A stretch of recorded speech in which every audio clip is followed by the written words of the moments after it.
Terry Hutchinson's Tactician aboard Quantum Racing here in Key West. Terry, what was the first year and what type of boat were you sailing when you came down to Key West the first time? It was 1991, and it was a Nelson Merrick 46 called Collaboration with Dr. Oliver Grin from Grand Rapids, Michigan. And did you do well? We did. We won. We won in the last race on the last beat. We beat Crop Duster. It was kind of a head-to-head battle all week long, and it was a who beat who going into the last race. They owed us a little time. We were racing under IMS at the time. They owed us a little time in the race, and we nipped them by about 3 seconds. That's amazing memory, Terry. Now, let me ask you this. You've been on the Division I course, I think, for the majority of your time in Key West. Yeah. Do you feel that after all these years you developed some local knowledge, a few little tricks of how the weather tends to be, the conditions tend to be down here? Yeah, for sure. I mean, you have a better comfort zone with your working environment. You know, I've done probably 85% of the Key West race weeks on that course, and so definitely feel comfortable with it. Definitely know the idiosyncrasies and the ins and outs of that course. But the beauty of that course too is it's never the same. Right. And I think we saw that yesterday.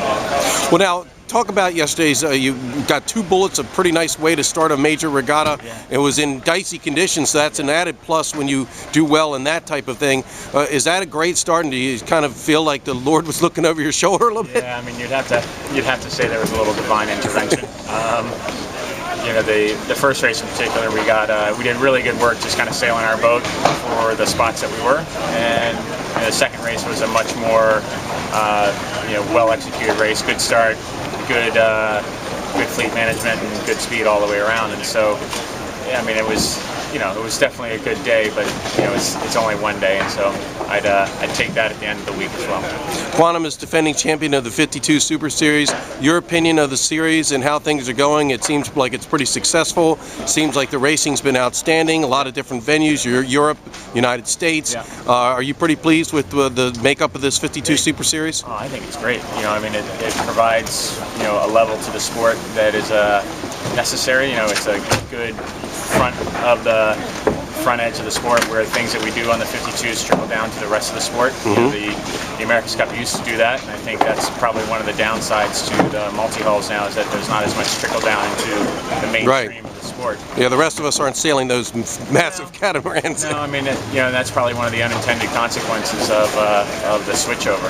But the beauty of the 52 and the maxis is there's a lot of things that are developed in those boats that trickle down to the rest of the sport, and that's really, I think that's what we have to continue to do. We have to continue to be leaders in it, and we have to continue to push things in that area so that at the end of the day, whatever we do on the Quantum Racing or whatever Azura does on their boat trickles down to the rest of the sport. Now, you mentioned the America's Cup. You've been involved with the event many times in the past with various programs. Yeah. Would you like to do another America's Cup? And do you think there'll be opportunities coming? We hear there may be new teams evolving. What's your thought on the future there? Yeah, definitely would like to be involved if the opportunities present themselves, but having done 4 of them, or 3.5 of them now, depending on how you look at it, it's one of those things that really only want to do it in the right situation, with the right people, and with the opportunity to win. Through the cycle of the last really 15 years, I was really fortunate to get to the match and see the program all the way through, and see what it took actually to get that far. Right. And the shortcomings that we had last time were pretty obvious, and so to go back into an environment like that, knowing how committed you have to be, probably isn't worth it. If the end goal is going to be not winning, well, what's the point of doing it? Right, it's a lot of money, a lot of time spent to. Yeah, yeah, and it's a lot of effort. So, and it's not just your commitment; it's everybody's committed. So, right. As far as other teams, it's hard to know. I mean, I would suspect there'll be 4 or 5 teams. It's a pretty big undertaking for anybody, and to think that in this environment that it's going to develop beyond that, well, maybe it does, but the quality, if it gets to 5 or 6 teams, will be pretty low. There's still going to be the same players and the same people at the end. Understood. Thank you very much, Terry. Appreciate your time.